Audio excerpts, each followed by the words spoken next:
Hello అండి. హాబీపేట ఛానల్కి స్వాగతం.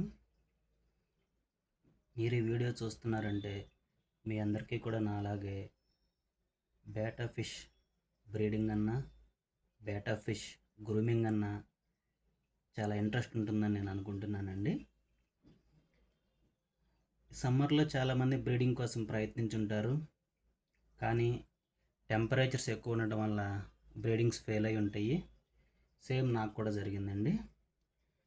బ్రీడింగ్ అనేది పెద్ద కష్టమైన విషయం కాదండి. మన దగ్గర మంచి quality male egg loaded female ఉంటే ఎవరైనా బ్రీడింగ్ చేయొచ్చు. కాకపోతే బ్రీడింగ్ అయిన తర్వాత వస్తాయి కదా ఫ్రైస్, వాటిని మనము జాగ్రత్తగా కాపాడుకోవడమే అతి పెద్ద ఛాలెంజ్. సో ఇప్పుడు బ్రీడింగ్ అయిన తర్వాత అసలు మనము ఫ్రైస్ని ఎలా కాపాడుకోవాలి? ఒకసారి బ్రీడింగ్ అయిపోయింది అనుకోండి, మనకు ఫ్రైస్ వచ్చేస్తాయి. ఆ తర్వాత మనం ఫుడ్ కోసం చూసుకుంటే ఫ్రైస్ అంతా చనిపోతాయి. మన కళ్ళ ముందే 200, 300 ఫ్రైస్ అయితే వస్తాయి. వారం తర్వాత చూస్తే ఒక్క ఫ్రై కూడా మిగలదు. సో అందువల్ల మనము బ్రీడింగ్కి వెళ్ళటానికంటే ముందే బ్రీడింగ్ అయిన తర్వాత వచ్చినటువంటి ఫ్రైస్ని ఎలా కాపాడుకోవాలి ముందే ప్రిపేర్డ్గా ఉంటే చాలా బాగుంటుంది. ఎందుకంటే వచ్చే సీజన్ అంతా మనకి వర్షాకాలం కదండి, బ్రీడింగ్ చాలా అనువైన సీజన్. సో అందువలన నాకు తెలిసినంతవరకు బ్రీడింగ్ అయిన తర్వాత ఫ్రైని కాపాడుకోవడానికి మనం ఏమేమి చేయాలో అవి నేను ఇప్పుడు చెప్తాను. నేను గత 2 సంవత్సరాల నుంచి బ్రీడింగ్ చేస్తున్నానండి, చాలా సక్సెస్ఫుల్గా. సో నా అనుభవాలను మీతో పంచుకుంటాను. సో మొదటి వారంలో ఫ్రైస్ వచ్చిన తర్వాత వాటికి మనం ఏం ఫీడ్ చేయాలి? మనం వాటికి ఫీడ్ చేయాల్సింది ఇన్ఫోసేరియా కల్చర్ కానీ, లేకపోతే వినిగల్ ఈల్ కల్చర్ కానీ. మీరు కనుక చూసినట్లయితే ఇందులో స్మాల్ మైక్రోబ్స్ కదులుతూ ఉన్నాయి కదండి, ఇవే వినిగర్ ఈల్స్. సో మొదటి 4 రోజులు ఎలాంటి ఫుడ్ ఇవ్వకపోయినా పర్లేదండి, ఎందుకంటే ఎగ్ యోక్ ఉంటుంది కదా, ఆ యోక్ వల్ల సర్వైవ్ అయిపోతాయి. 4 రోజుల తర్వాత నుంచి మనము ఒక మొదటి వారం పాటు ఇన్ఫోసేరియా కల్చర్ కానీ, లేకపోతే వినిగర్ ఈల్ కల్చర్ కానీ మనము ఇవ్వాలి. సో వినిగర్ ఈల్ని ఎలా తయారు చేసుకోవాలి నేను మీకు సపరేట్ వీడియోలో నేను వివరిస్తానండి. ఇప్పుడు ఒక వారం పాటు మీరు ఇన్ఫోసేరియా కానీ, లేకపోతే వినిగర్ ఈల్ కానీ ఉపయోగించి మీ ఫ్రైస్ని కాపాడుకున్నారు. రెండో వారంలో ఎలాంటి జాగ్రత్తలు తీసుకోవాలి ఫ్రైని మనము సర్వైవాలిటీ పెంచాలంటే? సో దానికోసము ఇక్కడ నేను చూపించేవి ఎన్క్యాప్సులేటెడ్ ఆర్టిమియా అంటారండి. ఒక క్యాప్సిల్ మీకు 20 రూపాయలు, 15 రూపాయలు అలా దొరుకుతాయి. ఆన్లైన్లో కూడా దొరుకుతాయి, అమెజాన్లో అయినా సరే దొరుకుతాయి. సో వీటిని మనము హ్యాచ్ చేసిన తర్వాత మనకి ఆర్టిమియా లైవ్ కల్చర్ మనకు వస్తుందండి. ఆ లైవ్ కల్చర్ని మనము ఫ్రైస్కి ఫీడ్ చేసుకోవటం వల్ల ఫ్రై గ్రోత్ చాలా బాగుంటుంది. సో ఈ ఆర్టిమియా కల్చర్ని ఎలా చేయాలనేది మనము తర్వాత సపరేట్గా చూస్తాము.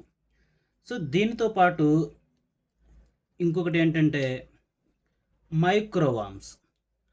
సో మీరు కనుక చూసుకున్నట్లయితే మైక్రోవామ్స్ అంటే ఎలా ఉంటాయి అంటే, సో మీరు ఇందులో చూడొచ్చు, క్యాప్ మైక్రోవామ్స్ కనిపిస్తున్నాయి. కాబట్టి ఈ మైక్రోవామ్స్ని కూడా మనము మొదటి వారం తర్వాత మనము ఫీడ్ చేసుకున్నట్లయితే సో మన ఫ్రైస్ని మనము కాపాడుకోవచ్చు.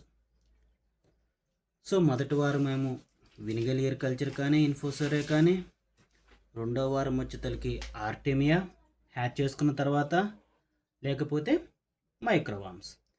సో మూడో వారం కూడా మనము ఆర్టిమియా మైక్రోవామ్స్ మీద డిపెండ్ అవ్వచ్చు. ప్రతిరోజు మనము ఆర్టిమియా హ్యాచ్ చేసి ఫీడ్ చేయాలంటే ఖర్చుతో కూడుకున్న పని. కాబట్టి వేరే ఏదైనా తక్కువలో అయిపోయేది ఉందా అన్నట్లయితే కొంతమంది ఎగ్ యోక్ సొన ఉంటుంది కదా, ఉడకపెట్టి ఎగ్ సొనను ఫీడ్ చేయమని చెప్తారండి.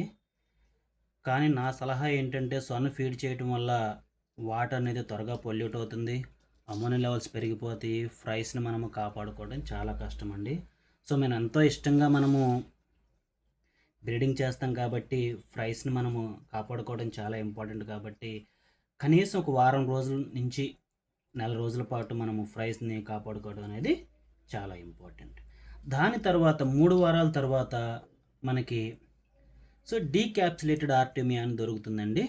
సో ఇదేంటిది, ఇది సేమ్ ఆర్టెమియానే, కానీ దానిపైన ఉన్నటువంటి కవర్ని రిమూవ్ చేసి ఉంటారు. సో దీనిని మనము వాటర్లో 5 to 10 మినిట్స్ సోక్ చేసిన తర్వాత మనము ఫ్రైస్కి కనుక ఫీడ్ చేసుకున్నట్లయితే డైరెక్ట్గా ఫ్రైస్ తినేస్తాయండి. దీనికి ఎలాంటి హ్యాచింగ్ అవసరం లేదు.